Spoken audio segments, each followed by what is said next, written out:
Hello y'all, I hope everyone's doing well. I'm Lord Pog and welcome to Lord Pog Gaming. Today I got another R&R as in a retro review for you good folk.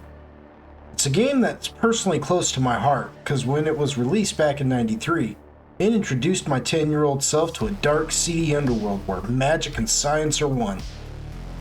A world where elves, dwarves, and orc are as common as the regular human beings we deal with every day. A world where dragons rule unopposed and control mega corporations that keep the general populace under their thumb. A world, because yes, I'm gonna start yet another sentence in the same way because I'm not good at vocabulary at all, where these megacorps, as they are called, hire mercenaries to carry out their industrial espionage. What magical game where magic meets unscientific science, you may be asking? Well, the game's called Shadowrun. Now, there are many iterations of this game, but today we're going to talk about only one, and that is the Shadowrun for the Super Nintendo. And if that sounds good to you because you've never played it nor heard of it, for whatever reason, then stick around. And if you have played it before and you love this game and you'd like to, feel a little nostalgic, well, stick around also. Go ahead, y'all, sit a spell as we dive head first into the sixth world. Before we do all that though, let me do my thing. If you like what I do here, then feel free to leave a like on this video. It's just a small token of your appreciation, but it's in no way small to me. To me, it's everything. And if I got you feeling a type of way, go ahead and subscribe too for more of this kind of content. Plus, sharing my videos gets me recognized by the ever omnipresent YouTube algorithm, along with signing my guest book. My guest book being my comments section, of course. And with that, I won't harp on any more of this. Harp on a subject. I don't care. It comes with me, never have. That's why they call me gregarious. As we get started.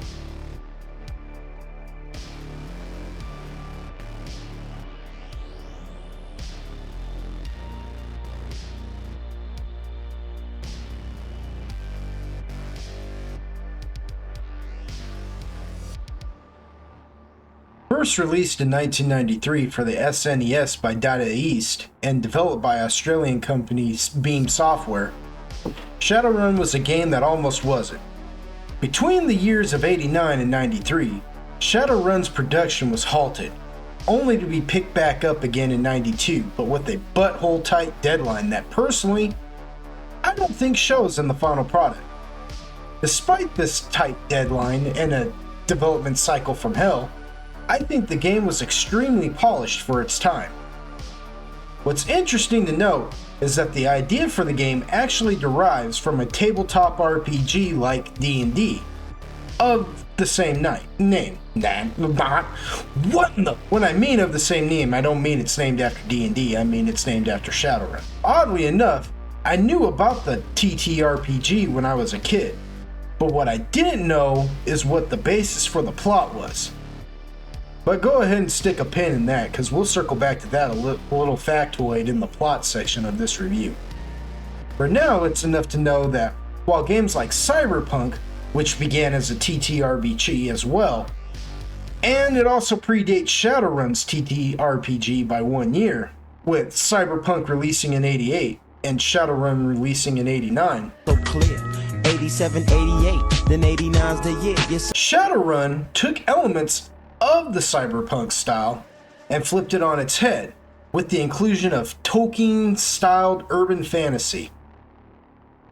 Shadowrun proved to be a horse of a different color, as fans of cyberpunk genre might have taken a look at it and said, well, that's just a cyberpunk knockoff, when in actuality, it was more of the perfect blend of the fantastical and the modern. And it showed those lucky enough to give it a try something completely its own. Shadowrun would also get a Sega Genesis release, but this is also a proven reason why Shadowrun was wholly original. Since lots of games in those days were split between the two juggernauts of the gaming console wars, those titans of industry, locked in a never-ending duel of supremacy. neither willing to give ground, When a tornado meets a volcano, and as such, neither able to gain ground either. Eyes locked and fixated on one another, waiting for the other to blink first. To which the reality of the situation was oftentimes the games were pretty much the same when they were split between the two consoles. Maybe one had like a better soundtrack, while the other had slightly better graphics and mechanics or something. Yet Shadowrun would prove that it could represent two completely different games for both consoles. So as a result of this, we won't be going into the Sega version of the Shadowrun game, as I feel it deserves a review of its own, but I will say it was arguably just as good as the SNES counterpart. And while I'm on the subject, screw, and I mean this with all disrespect, and I mean this with all disrespect, screw the Xbox 360 first-person shooter Shadowrun. What made them think that people were chomping at the bit to have a Shadowrun revival in FPS format? Freaking idiot! Shadowrun for the SNES would receive a lot of acclaim from publications of its time, and has even been heralded as one of the godfathers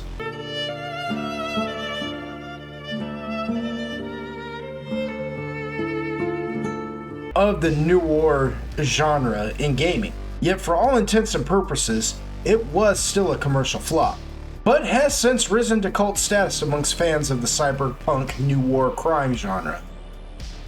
Harebrained Schemes in 2013 would release a Shadowrun game called Shadowrun Returns, and subsequently two sequels, Shadowrun Dragonfall in 2014 and Shadowrun Hong Kong in 2015, all of which are deserving of their own reviews as well. But I will say that Shadowrun Returns is the revival that the fans wanted, as it returned to its action RPG roots. Instead of an FPS created by a bunch of dumb poo-poo heads at Microsoft. Watch your profanity. All in all, Shadowrun for the Super Nintendo was the catalyst for its jump from pen and paper onto our gaming consoles. And honestly, I can't thank them enough for it.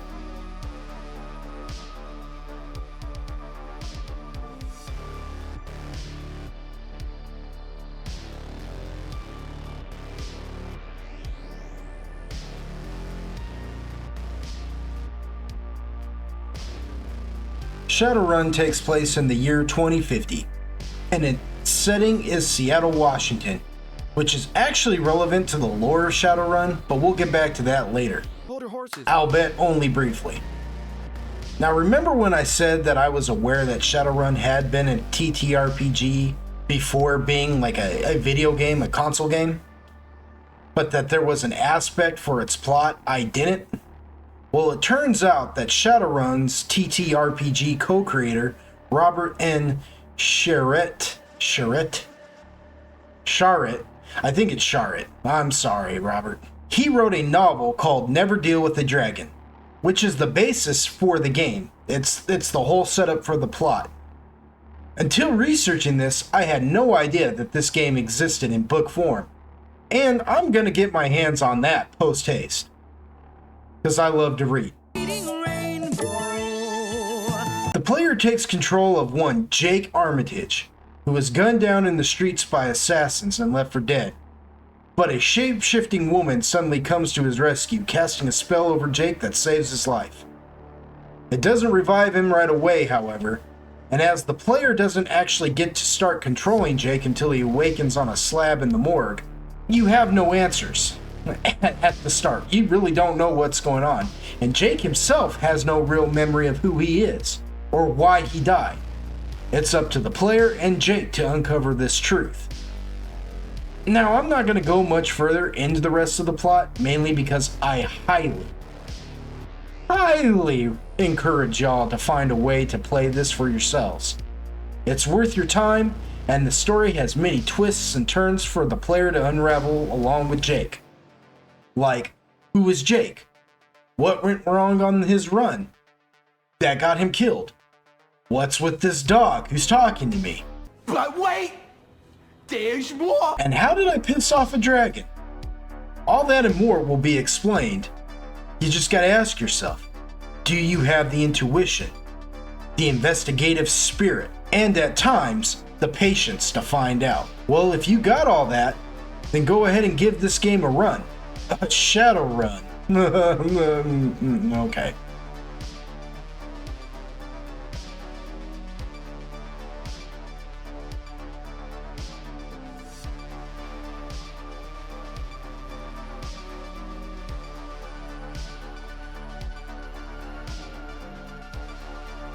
So what is Shadowrun? Well, I'm not going to go into a real comprehensive explanation of the lore behind the game, mainly because it's really in-depth and would require a whole video on its own. However, if a more detailed breakdown of Shadowrun is what you crave, then check out the Burgerkrieg or the Maple Tables channels. They have playlists explaining much of the lore and have different styles and point of views of said lore. So I'll just leave links to their respected channels in the description below, and I highly suggest you check that out. What I will humbly impart upon y'all is a very rudimentary crash course into the lore of Shadowrun. Basically, the world was known as Earth Dawn, or Fourth World. We technically live in the Fifth World now, and during the time of the Fifth World, magic reawakens in the distant future of 2011, which ushers in the Sixth World. So I mean, really by now in 2023, we are actually living in the Sixth World. So that actually makes Shadowrun act as an alternate reality to our own now, with its own history and stuff. But in the end, it all really has to do with the Mayan calendar. And while I won't go into all that, just know that that's what caused the awakening of magic in our world. Now, a lot of things happen when magic comes back into the world. And we're gonna get in... Excuse me, what in the... Now, a lot of things happen when magic comes back into the world. And we're gonna get into all of that. But the most major thing is the dragons waking up.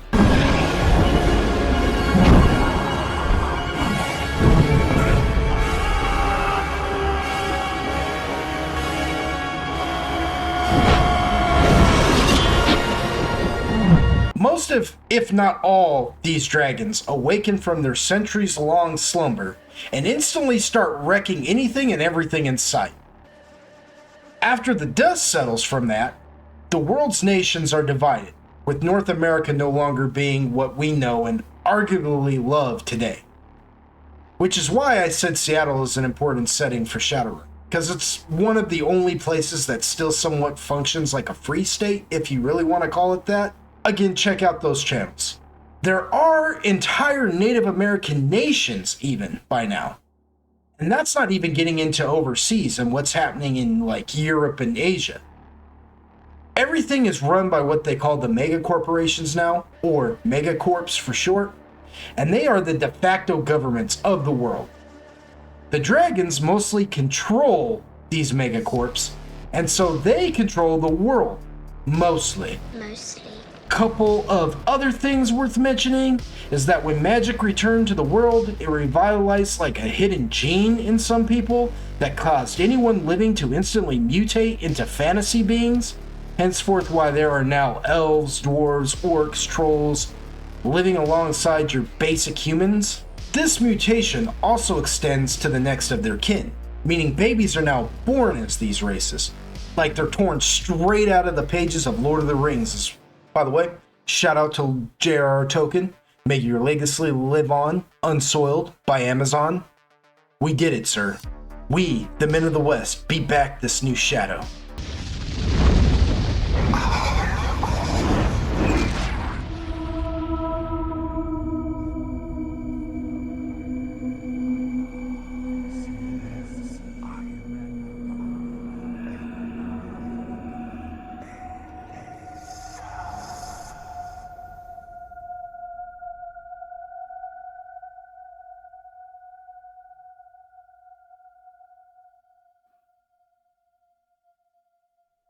For Frodo.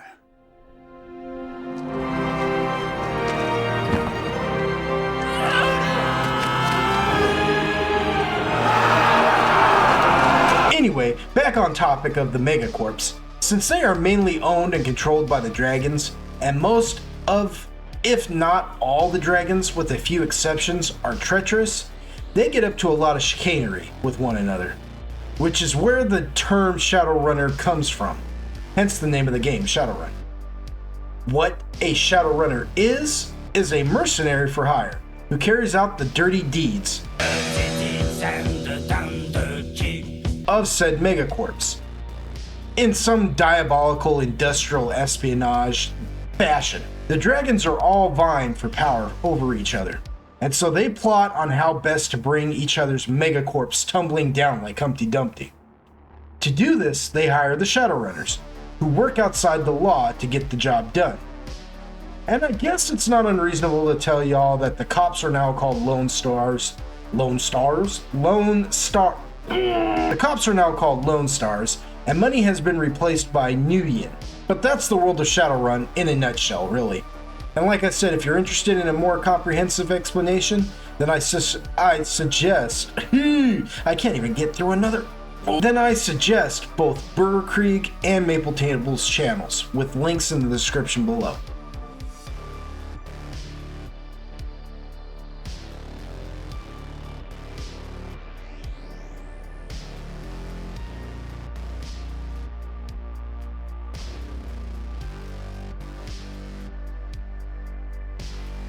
So I know this video has gone on long enough already, but I just couldn't help myself here.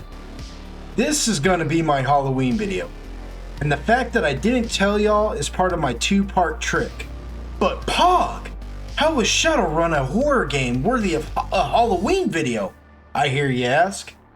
Well, because for one, it's got a really dark tone to it, and two, because on top of your classic themed fantasy style races, there are things in the world of Shadowrun that do go bump in the night. Demons, vampires, werewolves are just to name a few of these monstrosities. Plus, there are some races like the Oni that are demon-like versions of dwarves who only are born in Asia for some reason. So as my treat to y'all, I'm gonna give a quick rundown of the game's mechanics.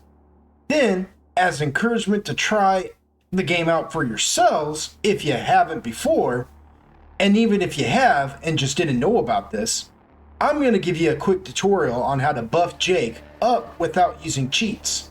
Just a little old-fashioned grinding. I don't see nothing wrong with a little bump and grind. So, to the mechanics. The game is a fixed camera mixed between top-down and third-person perspective. You have two types of command buttons, and you move with either the D-pad or the stick, depending on how you've set your controller up. Or if you're using the keyboard, I guess. One of the command buttons initiates your investigation, which turns the game into a point-and-click adventure, while the other command button turns the investigation finger into a set of crosshairs for combat. It's important to note also that while doing either action, Jake is glued to the spot he is standing and cannot move. Talking with random NPCs will sometimes teach Jake topics, which he can use to sometimes gain information from other NPCs. This is where the investigation crime aspect comes into the game. Karma is basically just skill points, and you can only use them when you are resting in bed. So think Oblivion, I guess. Resting also heals Jake, but so does slap patches. There is also a button for quick selecting your items, and the start button brings you into a more comprehensive detailed character sheet for Jake. You can only equip your weapons and armor in the start menu though, not the quick menu. The shoulder buttons also will give you a minor detail of Jake's health and such, and those are the basics really. If I missed anything, I'm sorry. But while explaining this trick to giving yourself an edge in the game, if you try it, I'm also going to be showing y'all where to go on the screen through gameplay, so I won't abandon you, and I'll kind of go back over the mechanics as well. Now remember, this isn't a cheat, and this game will still be tough even after doing this. All this does really is give you the ability to deal with what's to come better. so you don't rage quit on what is actually a very rewarding game and story. So we're going to start this tutorial with just me warping to the slab with the guys dropping my dead body off. I skipped through the part where I get shot dead and just found it more important to just show you what's important to the tutorial. So you wake up on this cold slab, pull yourself together, and it's important to note that the first thing you should do is instantly search the slab you just came off of. You notice that I'm doing the point and click adventure, and you'll also notice that I can't move. Now you get a lot of options like examine or pick up, and I guess that's not really that a lot of options, but it's quite a few for its time. Now the first thing you want to do is come over here to the table and pick up the scalpel. This will be important. It's a very sharp instrument. Pick that up, then go over here to the refrigerator and open that. Then grab the slap patch. This is one of your healing items, and I'm going to stress this to you now. No matter what happens, do not use the slap patch. Then you'll rise from the dead, scare the coroners, and we go out onto the main street. Now, here's the thing. Here's your first investigation conversation, and you'll see that the word hitman is in bold text. Now you'll see that the word firearm is in bold text. You can ask about these things now. This helps you with your investigation. And the people will usually answer something to talk about what you're investigating now. Usually. Sometimes you get little, just common text. Now, here you are. This is the main hub of the beginning of the game. This is probably the safest place you can be. You will not get attacked here no matter what. So this is a safe space, if you will. I hate that word. Now, go down there and chase that kid down. Follow him. Now, I get attacked right here, but because I don't have a weapon, that doesn't matter. Follow this kid down into this alleyway, and he's gonna get ganked real quick. Then you're gonna get attacked. Go into your menu, pick up the weapon. Now, you have to go into your main menu with the start and equip your pistol.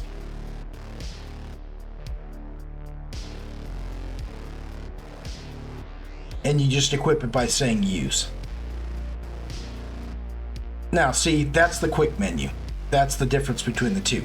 Now you'll see that I can fight. So I use the other action button to create crosshairs that allow me to fight this guy. This guy's pretty easy. Now you can search his dead body to see what he's got on him. Most dead people will either drop an item or you can search them and they'll give you something. See, he's got a worn leather jacket. You can pick that up, you go back into your main menu, and you equip the armor. Go back in your main menu with start. And you'll see that the start menu does have a more comprehensive detail of what's going on. Allows you to look at it better. The quick menu will allow you to do that, but either way, it doesn't matter. Now, you go down to this alley here, and you get this strange feeling, and you get to talking to this dog.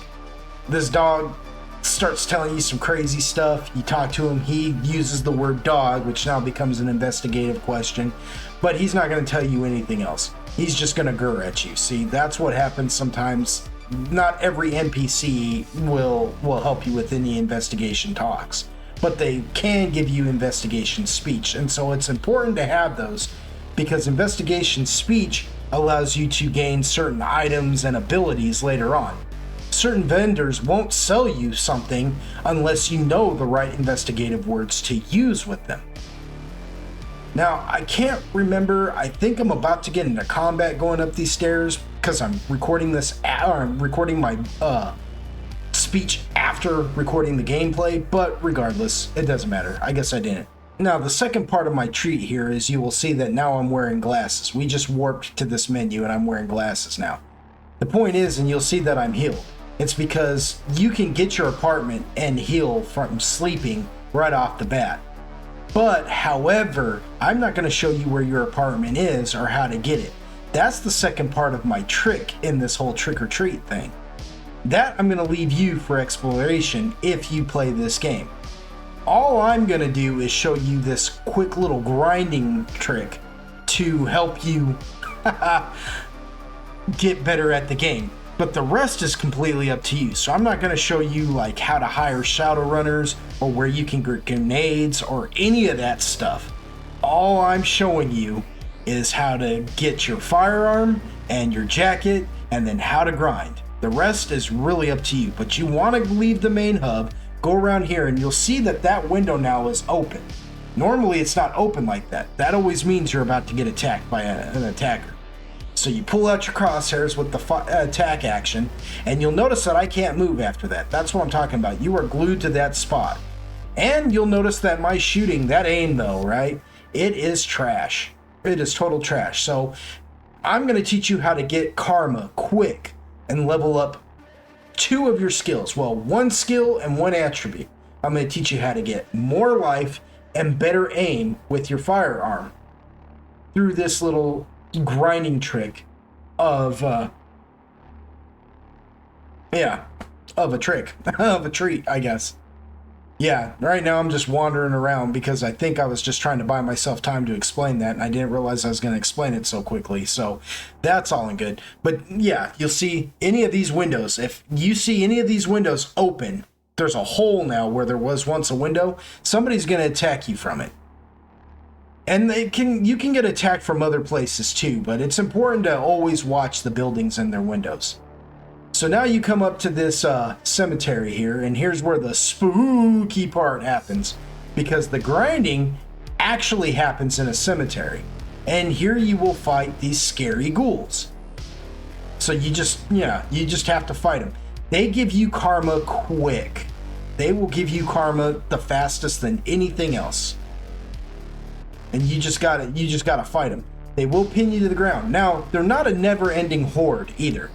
They have set places that they spawn from, and you just have to memorize where they spawn from, because they'll only come out for so long and then they go back down underground, as you'll see here in a minute, after he runs over and slaps me in the mouth. Ignore that help text. I'm going to show you what that is too, because this is going to help you out a lot.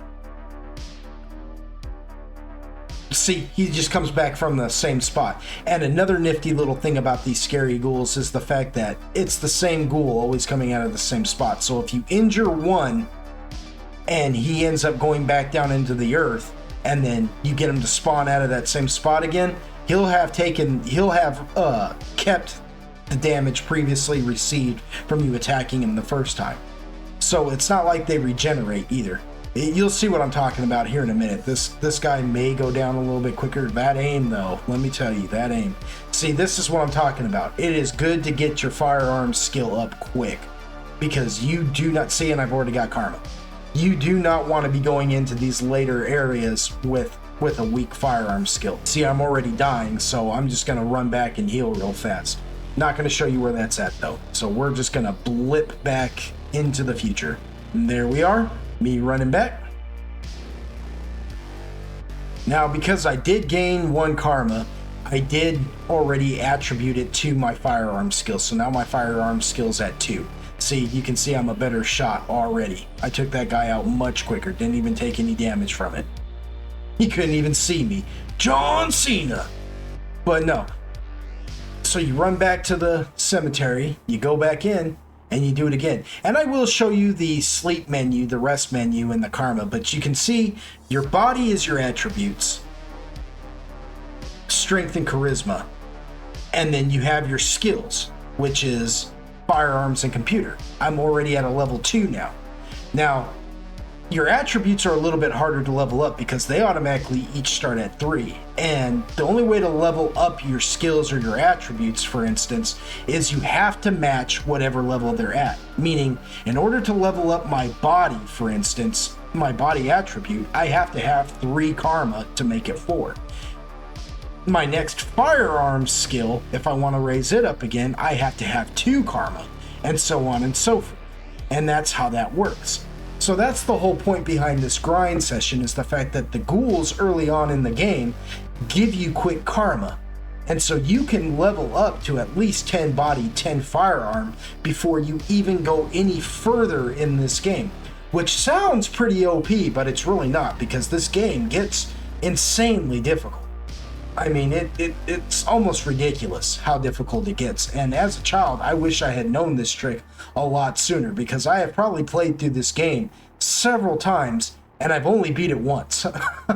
And that was after I discovered this little nifty trick on how quick these ghouls gave me karma. So that's important to know. That's an important thing to know. Again, you can see that I'm actually hitting these ghouls a little bit better now. And, you know, that's the thing. Memorize where these ghouls spawn. Because since you're pinned to the spot that you're attacking from, and the ghouls will eventually burrow back down into the ground, if you can put yourself enough distance between you and them, they'll go back into the ground before they even get to you. It's guerrilla tactics, really. Attack and run if you have to. But you can see that I've already gained another karma. So it does not take very long to get karma, and I only killed 3 ghouls. The thugs, the henchmen, the other things that you have to fight in this game won't give you karma nearly as quick. So yeah, you just sit there, grind on these ghouls, and I'm going to go around and I'm going to kind of show you where each of them spawn, so just take notes. But yeah, they do take notes, like I'm some kind of teacher. But no, for real though, they will spawn always in the same place. And like I said, they don't regenerate necessarily. It's more or less you can clear out this cemetery, this spooky Halloween cemetery, and then leave and come back in, and they will have regenerated now. So come up to this mausoleum, this one in particular. You'll notice that crypt door is locked. So how do you get it open? Well, you can examine it and it will give you a hint. Something sharp will open this door. Well, I told you to grab the scalpel at the very beginning of the game. Don't forget to grab the scalpel when you're in the morgue. You click use it, click on the door, and bam, bickety bam, you're in. Go in there and you see this shaman laying here on the ground. Now, I told you also, no matter what you do not use the slap patch. And that's because you're going to heal this guy with the slap patch. This is going to put you on the road to gaining magic. I'm not going to show you magic and its mechanics in this because you don't really need it for this grind, but this at least gets you started. And of course, he will give you the investigative word shaman, because he calls you a shaman, which is one of the classes of the tabletop RPG Shadowrun game. So you find out now that Jake is some kind of mystic of some sort. Then he gives you a magic fetish. Again, another investigative word. And so now you can ask him these investigative words and he will explain himself a little bit. What's really interesting is after you ask him about the magic fetish and being a shaman and he gives you that explanation, you ran into a talking dog earlier, and it seems to me that this guy, if anybody's going to know at least something about it, and you find out the dog is connected to you. So already you're unraveling some of the mystery behind Jake. Now, you can ask about firearms, you can ask about hitmen, he'll just reply the same thing. That's their go-to if they really don't know anything. They have just like continuous dialogue that is basically just brushing you off. Being like, I don't know. I don't know, man. Look, Jake, how do I know? Was basically what he's telling you. And then you exit, and he pops out of air. Now, you will also gain some new yin by investigating these coffins, but you will also get attacked by these scary ghouls. But again, that's good. And don't give up on examining these coffins, because I think one of them you have to investigate or examine a couple of times before it gives you some new yin. But you will walk away from this area with a good chunk of new yin as well. That doesn't hurt. It doesn't hurt to have as much new yin as you can. And click on these coffins a few times, just to see if you can get some scary ghouls to, up here and try to terrify you or whatever that is they do, But yeah, I hate it when it's too far away. It's like I'm right up on it. I can't get any closer. I really can't. But yeah, you pick up your new yin and you will have plenty of new yin. And all the mausoleums, you'll walk away with 120 already. right? On top of whatever it is you get inside the inside your apartment as well. But again, I'm not going to show you where that's at. Play the game, explore the world, figure it out yourself. Trick or treat. But yeah, now you can basically just run around at the cemetery, because after you leave each mausoleum, it will also regenerate the ghouls outside. And each mausoleum can be opened with the scalpel and will have new yin and more ghouls to kill. But I don't honestly think the ghouls actually regenerate in the mausoleums. But you can use the mausoleums to regenerate the ghouls in case you don't feel like just exiting, you know, running across the cemetery, exiting, coming back in, whatever. Some things I want to make sure that you understand. Oh, final thing. One of these ghouls, after resurrecting or reviving the shaman, one of these ghouls will drop a ghoul bone. Be watching for that. Pick that up. That's an important thing as well. I can't tell you why, but it is. It's important, so be sure to pick it up. You'll only get one here, and just don't forget to pick that up. And then, yeah, just kill these ghouls in a spooky cemetery and buff yourself up. And I would suggest, you know, grinding until you got at least 10 body, 10 firearm. That will help in a place called the car yards, for sure. And the car yards are going to make you plenty of karma and plenty of money. But you want to win the arena. That's all I can say about that. Yeah, but see, there you go. There's your character sheet. That's all your information. Items, magic, weapons, armor, skills, cyber. And by the time I'm done here, by the time I'm done with this tutorial, I believe I will have at least 3 firearm and 3 body. It's my suggestion that you do not spend any karma that you make. Well, don't spend any karma that you make after you catch up your firearm to your body. Once you're at 3 and 3, just accumulate the karma afterwards. Just build it up, you know, do like 20 karma and then like buff both your body and your firearm. Then do 20 more karma and do it over and over and over again until you get to 10. That way you'll walk away with extra karma by the time you're at 10 as well. Or no, you won't. I'm lying to you. Or maybe you will. I don't know. I might be tripping. Math is not a good thing. It's really not. And so, as promised, here is the spot when you save and use your karma. See, I got 2 firearm, had 3 karma, and I used it. Now, you'll notice back there was the attributes. Well, that does your body. And now we'll warp here to me coming back to the graveyard. And as you can see, something else I want to show you. This game is real intuitive about the way you answer doors. Open doors. See, I try to open it. Now, here, let me show you. I'll close the door, and depending on where you're standing when you go to open up that door, bam, you'll slap yourself with the door. So you have to you have to be standing in the right place. I don't know, it's a weird thing that they did for this game, but yeah, all the same, there it is. And we'll enter here the graveyard. Now I've got 3 firearm and 3 body. This is where you're going to want to start just saving the karma and not spending it every time you gain it. I would, like I said before, I would walk away with like at least 20 karma before calling it a day and starting to raise your attributes. And I wouldn't quit doing this until you've got 10 body, 10 firearm. And you can already see that my ability with the firearm is way better. I'm taking out these ghouls a lot quicker now. See, it's a lot easier for me. Sometimes they move a little fast, so they'll still bite you, but for the most part, you'll notice that you'll quit losing life a lot less to do this once you get your firearm up to 3.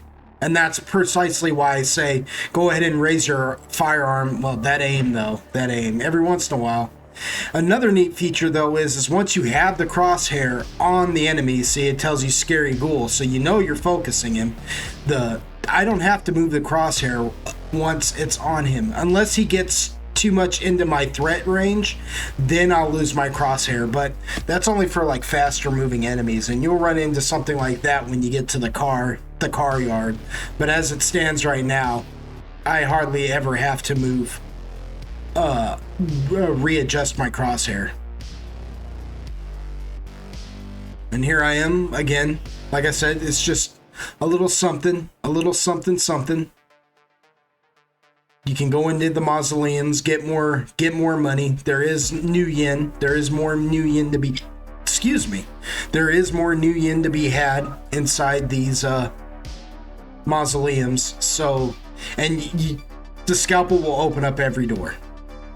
That's how you get into every single one of them.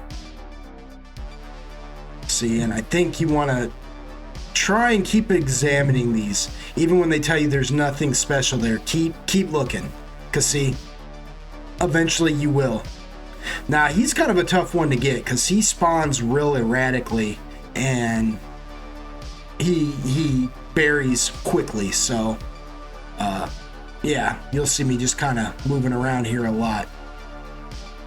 See, I did that. And, see, and I gained 1 karma from just killing that one guy. So, yeah, don't ever, and see, there you go. The new yen. That's what I'm saying. Keep looking these coffins up and down. Don't just let them go until they give you something that you can use, whether it be a scary ghoul that you can gain karma from or new yen, because there is no such thing as a useless casket in this area. And with that, we're going to warp to the end of the tutorial here. I hope you all enjoyed this. I know the recording for this isn't as splendid, and that's just because I'm somewhat doing this on the fly. I appreciate you for sticking it out with me, and I hope you really enjoyed this tutorial and this neat little treat that I gave you for Halloween on how to buff Jake up quickly for this game. Shadowrun for the Super Nintendo. Have fun exploring the graveyard and have a spooky good time, y'all. I want to thank y'all for joining me for another video. I know this is my 3rd R&R, but they are easy to make, and I'm really trying to finish up Chapter 4 of my Elder Scrolls web series. ESD and DLC, Book 1, The Forgotten Crusader, which the previous 3 chapters are available now, and you should check them out really, if that be your thing. If not, well, check them out anyway. Big shout out to them old school gamers. I promise y'all, we'll get back to D&D, I swear it. Android, Cassid 69, Icy Hot 2350, Unit 620, and AGTX The Dragons,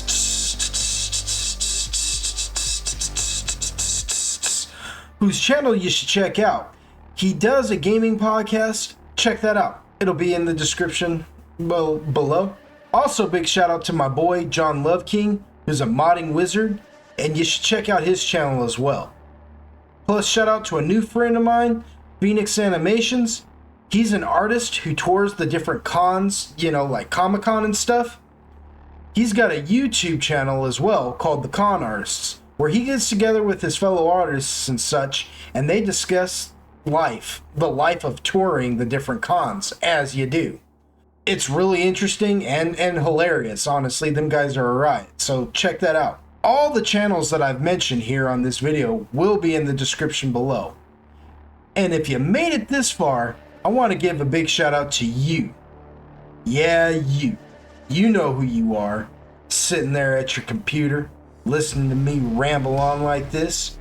You're what makes this channel worth it, and I love you. Don't forget, y'all, to like, share, and subscribe, sign my guest book, and y'all come back now. Stay golden.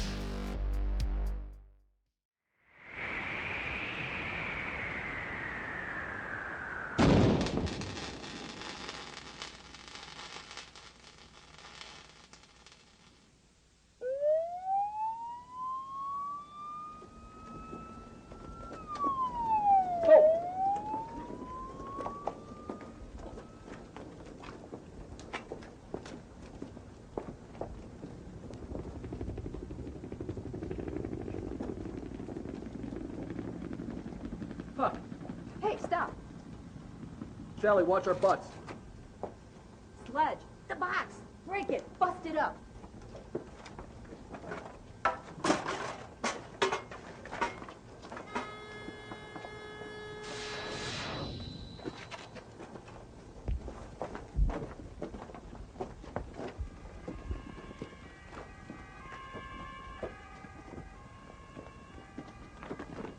Guard.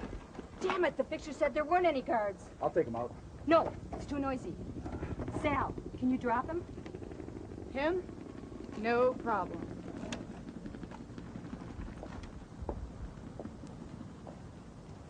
Oh, who goes there? Just what are you doing?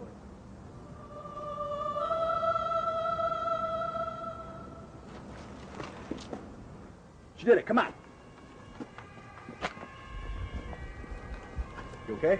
I'll be fine. Let's go.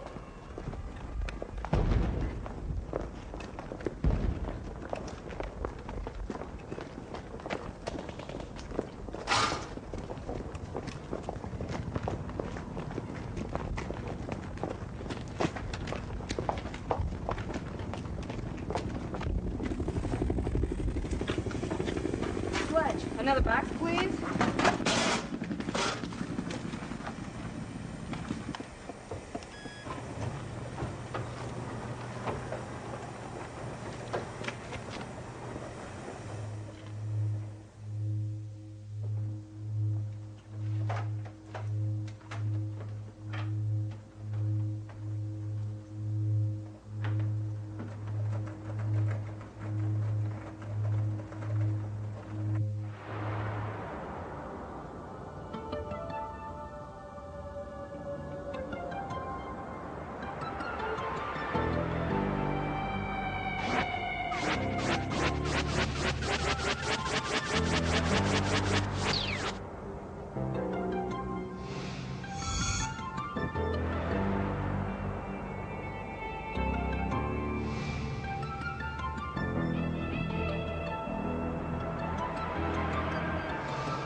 It's over. Let's get out of here now.